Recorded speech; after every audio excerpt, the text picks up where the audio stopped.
Headed to theaters this Friday, and you look at this, it looks like a kid's movie, but you might be asking, is it a kid's movie?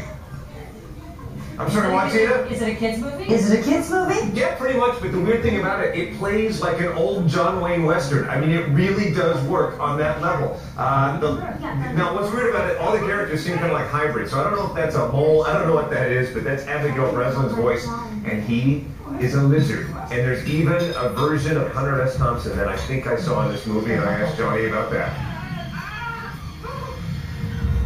As cheesy as it is, gotta keep it fresh. Nice to see you again. Great to see you. Nice work in this. Thank you, man. Thank you. Now, would it be a compliment if I say, I see you in this?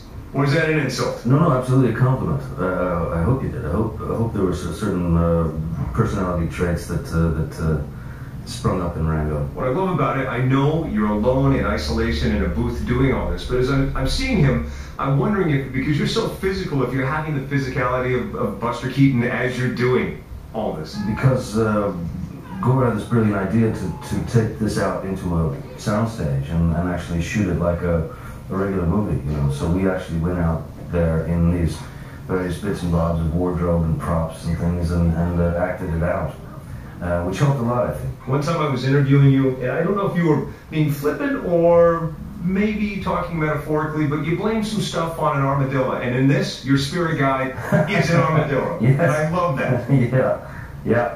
Yeah, it's come back to haunt me, that armadillo. But I mean, somewhere there's a great proverb that's saying to someone, if not you, to someone, that, you know, follow the armadillo. You can't go wrong. That's right. Am I mistaken, or did one of the drivers on the highway look a little bit like Hunter S? That was one of my favorite moments, you know. I think it was the first time that two of my characters had actually met. Right. You know, in the same film. So yeah, I kind of liked that moment. That was a very fun idea that Gore had, you know. And a great tribute. If you blink an eye, there's so many things like that in this movie. If you blink an eye, you miss it. Yeah, but that's exactly it. You know, the humor has to be there for, you know, this very sort of split second, and then move on next thing. You know, you're still trying to work on that one, but you're somewhere else now. It plays on so many different levels. I know now that I have kids, I look back and I wonder, what would I, at the age of 8, be thinking about this movie? What would 8-year-old say Johnny Depp? What would he get off on in watching this film? I've always been a big fan of just you know, absurdity and irreverence. So that would be my, you know, just the kind of madness, the element of madness in this that is sort of just nonstop. That's what I would love. The main character in drag in any animated product is my favorite, and when he's in drag, hysterical. You know, the lizard doesn't look bad in a dress. You know what I mean?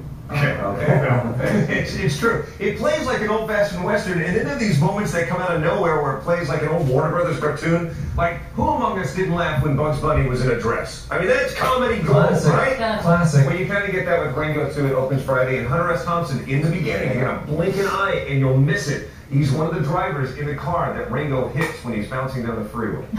And also, Johnny Depp trashed a hotel room. He got arrested back in '96 and landed on an armadillo. Yeah. And that's his spirit guide in this movie. Say that? And I, too, blame anything that's ever happened to me on a good day.